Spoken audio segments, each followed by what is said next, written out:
I just went on a little shopping spree getting a bunch of stuff for the shop that I'm really excited about. But this is a really cool video because unlike showing you a product from some billion-dollar tool company, this is all stuff off of Etsy from small businesses or maybe just side hobby businesses.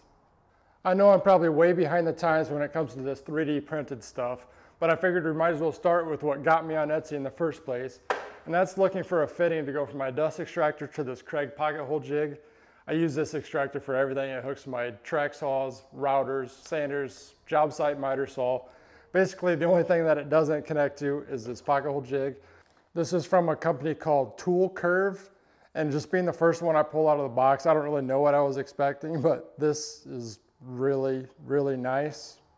Really good quality, not flimsy at all. Really nice. Got a good fit there right on the jig. But this actually has the locking tabs for this Festool hose where you can push it on and twist to lock it in place. Just line the arrows up there.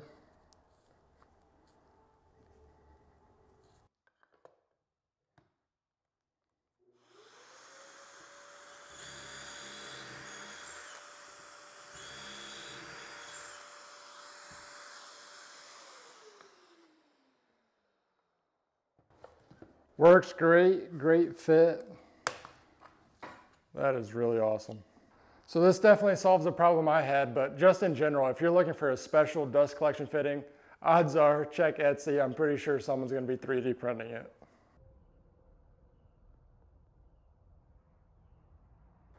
This next one is another accessory for a Craig product.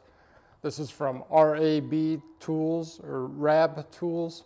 Like I said, I just got on there looking for that dust collection fitting and it kept snowballing from there, recommending me other products that I thought, wow, that looks really awesome. I really want to try that out. But what this one is a replacement collar for this cabinet hinge jig here with built-in dust collection on it.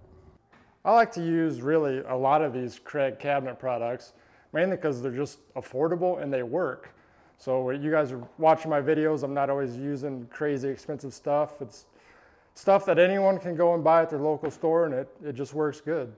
Let's give it a try, but first let's go ahead and do one without so you can see the mess that creates.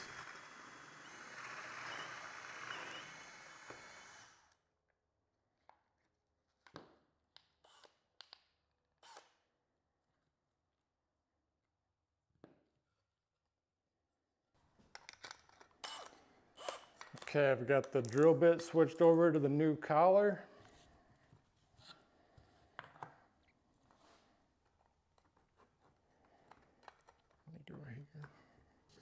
And it's definitely a snug fit compared to the original.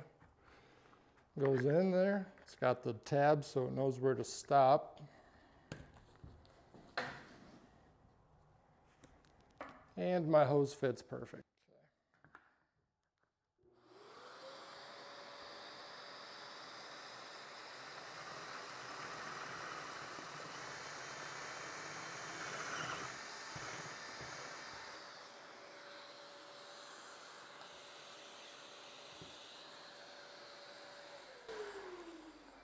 It's definitely more cumbersome having all this hooked together, but it works exactly as it should, not a single piece.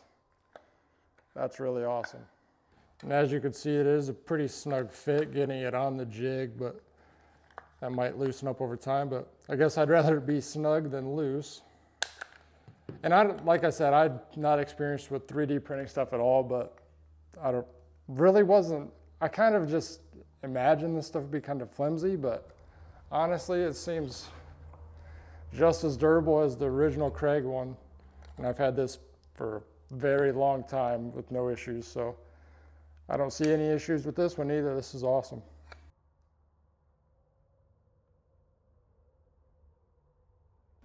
Up next is solving this problem of storing my long track saw track up here on my wood rack, which gets very annoying having to move it all the time to get access to the wood. These small tracks are easy to store. There's holes in them, so I just have them hanging up on the side of a cabinet over there. But when it comes to this long one,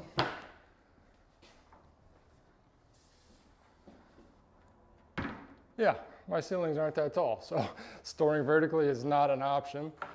So that brings us to the next product from Jay-Z Woodshop Boutique. It's these brackets to be able to hang them on the wall horizontally and lock them in place. I only have one wall in my shop that's long enough with room to hang this, but that won't be available here before long either, so stay tuned for a future video on that. So I just got some self-tapping metal screws. I'm going to put it right on my overhead door here. And like I said, they lock in place, so I'll still be able to open the door and the track will stay right up there and not fall or anything. Just get short enough screws, make sure you're not going through your door.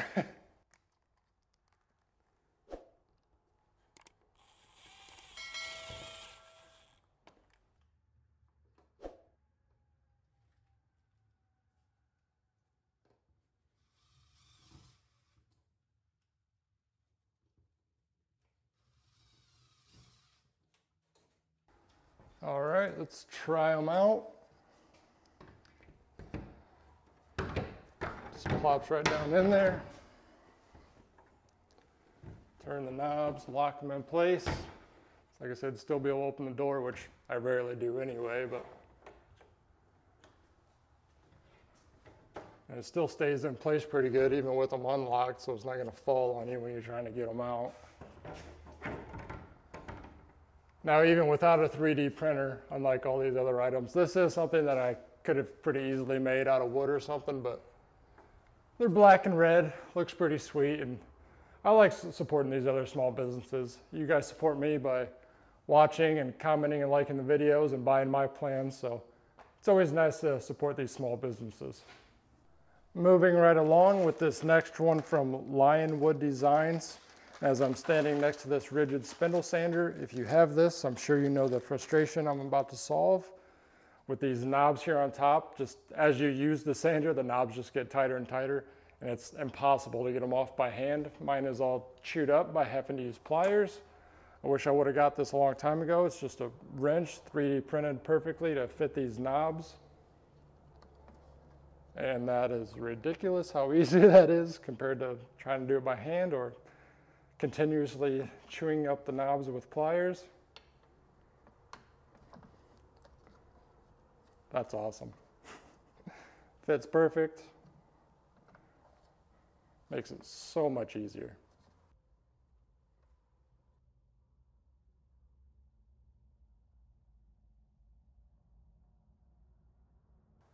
Here we have another one from Tool Curve, which was the same company as the first dust collection fitting. There's a lot of guys making these though. I was already buying from them, so went ahead and got that. And this is a hole cover for your track saws. First of all, let's check the color. Pretty close. But what this does, obviously you need this hole here to have access to the bolt to change your blade. But by covering that hole up with these covers, it really does make a big difference with your dust collection when you have your vacuum hooked up. So let's check the fit.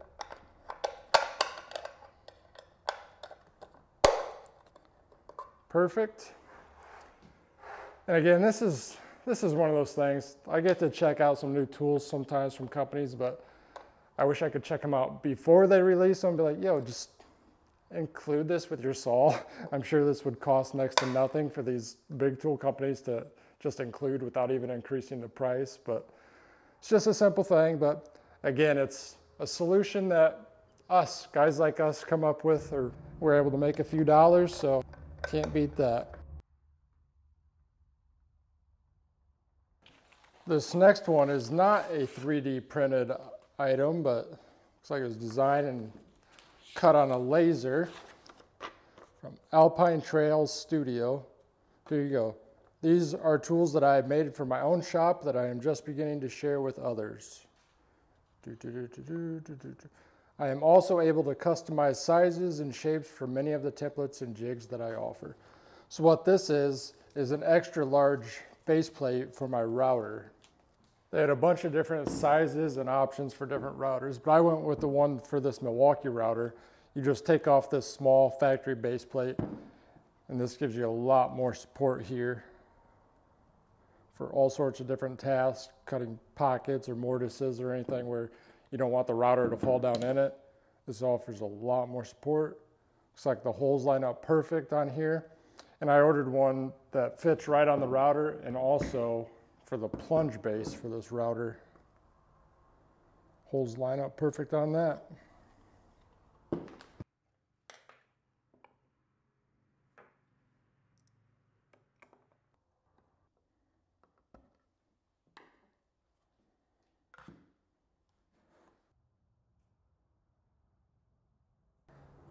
Perfectly flat, all the holes line up exactly like they should. Just another great product that you'll see me using in a lot of videos. One last order here is these corner radius routing jigs from AMG Creative Goods. Got a set of 8 different sizes.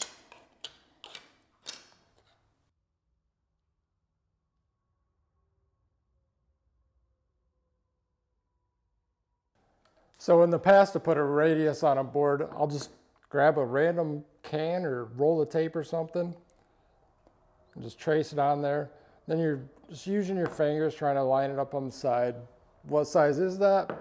No one really knows. Use a roll of tape. Obviously, you use a roll of tape, it gets smaller. What size is it? Nobody knows. But with these, be repeatable every time. You can trace it, of course, and then nip that off with the jigsaw and then sand it smooth. But what really makes this better than just using a random object is you can use these with a flush trim router bit with a bearing to ride along there and use your router. I figured I'd have to use this on a router table, just holding it, but they are actually big enough to where you can use a small router here and just do it by hand with a top bearing bit.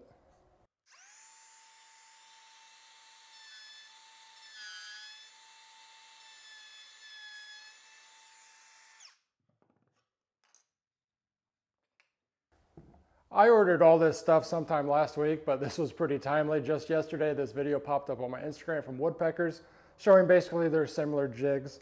So it got me curious on the pricing, so of course I had to look it up.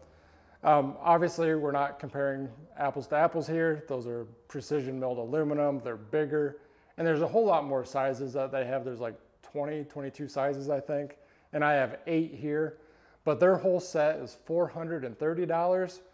So this was $17, and he had a 10% off going at the time, free shipping, and after tax, $16.37.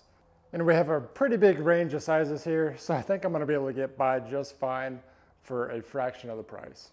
Hopefully you enjoyed the video. This is a lot of really cool, useful stuff for here in the shop, and we're supporting some small businesses, so you can't beat that. Please like the video, comment, subscribe, all that good stuff. Let me know down in the comments what are some other 3D printed or laser cut items that I need for here in the shop. Or maybe I should just get my own 3D printer, who knows. Thanks for watching.